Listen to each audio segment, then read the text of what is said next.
ama banyak bising oh. Ya kan hadap sana, tapi driver kata naik dulu.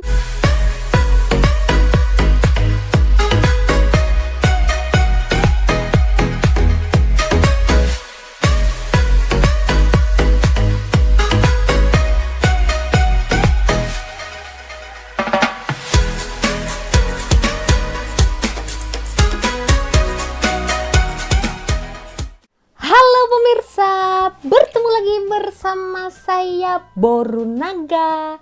Apa kabarnya semua pemirsa pada hari ini? Semoga semua pemirsa dalam keadaan sehat dan terberkati setiap harinya.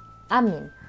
Baiklah pemirsa, di video kali ini saya nak bawa kawan-kawan pemirsa dekat Malaysia jalan-jalan ke Indonesia.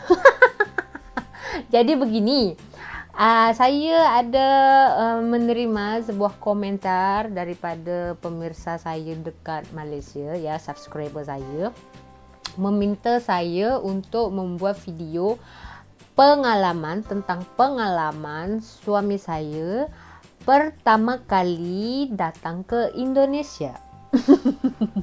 Okey, jadi tak apa, mungkin banyak juga yang nak tahu kan. So saya akan buat di video kali ini. Jadi masa suami saya tu balik ke Indonesia itu sebenarnya saya belum lagi kahwin, menikah dengan suami saya, disebabkan masa suami saya tu balik kampung, balik ke Indonesia, datang ke Indonesia, itu masa abang kandung saya yang sulung nak buat kenduri kahwin. Jadi masa tu saya masih lagi kerja dekat Malaysia sebagai TKI, Tenaga Kerja Indonesia, pemirsa. Lalu jadi dia nak ikut balik cuti. Kita orang balik selama 1 minggu dekat Indonesia. Niat dan tujuan suami saya ni nak berkenalan dengan orang tua saya secara langsung, ya kan? Ya, namanya juga ada kenduri kahwin, mesti semua keluarga dari sana, keluarga dari sini mesti berkumpul, ya pemirsa ya. Jadi kita orang balik lah kan, balik dan biarkan saya gelak dulu saya. Jadi masa suami saya tu menginjakkan kaki, pemirsa, dekat Indonesia, lepas tu keluar daripada bandara, ya, dari airport menuju jalan raya, dia terperanjat air liur, pemirsa. Dia terperanjat, pemirsa, disebabkan di sepanjang jalan tu dia senantiasa dengar suara hon.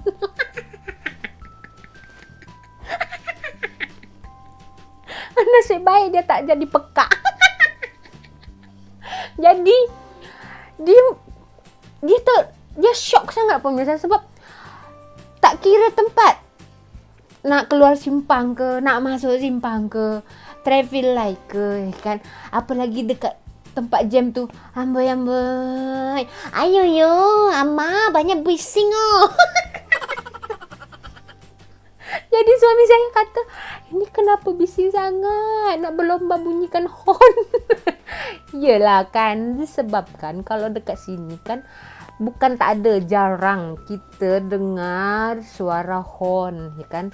Ada pun suara horn tu karena emergency sahaja, bukan suka-suka nak bunyikan kurang kerjaan macam tu.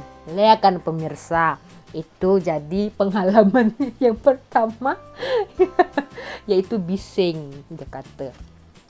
Next, yang kedua adalah kalau dekat sini, dekat Malaysia ni, kita kalau naik bas, ya, naik bus, kena bayar terlebih dahulu tambang tu kepada driver, ya kan?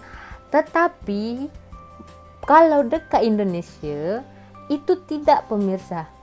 Jadi suami saya tu hari terperanjat lagi, pemirsa. Masa kita orang nak naik bus, ya, naik angkot macam tu lah kan, macam van kecil macam tu, dia nak bayar terlebih dahulu pemirsa. Jadi driver kata naik. Dia tanya saya, kenapa tak bayar dulu? Saya kata kalau dekat sini naik terlebih dahulu sampai ke destinasi, baru kita bayar dekat driver, macam tu pemirsa, ya kan? Jadi kalau sampai je terus lari macam mana ya pemirsa? Sanggup ke driver tu nak kejar? Hush, baru naga sampai ke situ pemikiran. Okey, jadi itu dia yang kedua yang buat dia terperanjat, ya kan? Naik dahulu, bayar nanti sampai ke destinasi. Berbeza kasta. Berbeza. Lalu pemirsa. Okey, jadi yang ketiga, kalau dekat Malaysia ni, ya semua orang tahu kan, kalau naik motor tu, orang yang tompang, ya, yang duduk dekat belakang tu, mesti akan duduk menghadap depan, ya kan? Tetapi masa dekat Indonesia, suami saya terperanjat lagi pemirsa. Nasib baik dia punya jantung tu kuat sangat kan. Kalau tak, kena tukar dengan jantung pisang.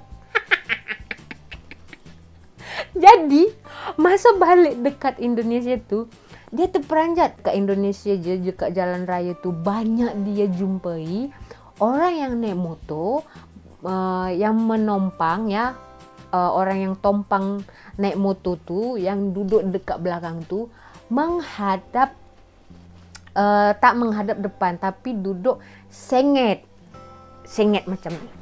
Okey, semestinya kan hadap sana, tapi orang tu dia duduk macam ni. Jadi dia tanya, kenapa duduk macam tu? Tak takut jatuh ke? Lepas tu dia tanya, kalau jumpa polis tak kena saman ke?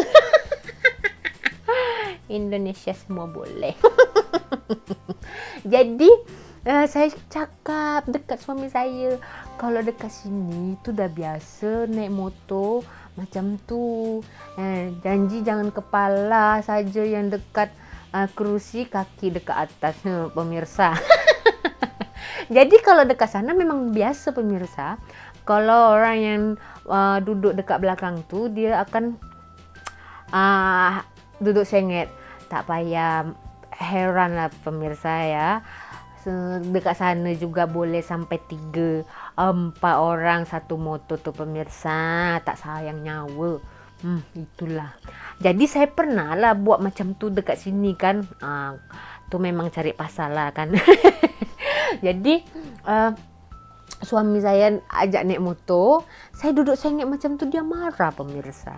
Yelah, sebab motor, udahlah motor besar, duduk macam makcik bawang macam itu, buat apa? Dia kata tak ada kerja ke nak duduk macam tu. Okey. Jadi itulah dia pengalaman pertama suami saya masa dia balik dekat Indonesia. Dia memang terperanjat sangat pemirsa.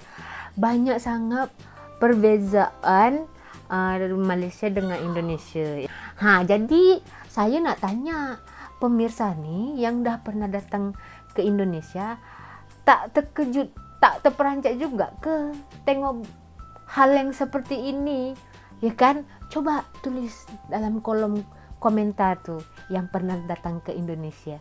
Apa perasaan anda melihat pemandangan dan mendengar suara horn di mana-mana? Oke, jadi itu saja di video kali ini. Saya hanya menunaikan permintaan daripada pemirsa Borunaga. Saya minta maaf jika ada tersalah perkataan. Saya mengucap terima kasih karena telah menonton video saya. Kita berjumpa lagi di video selanjutnya. Saya Borunaga. Terima kasih. Bye-bye.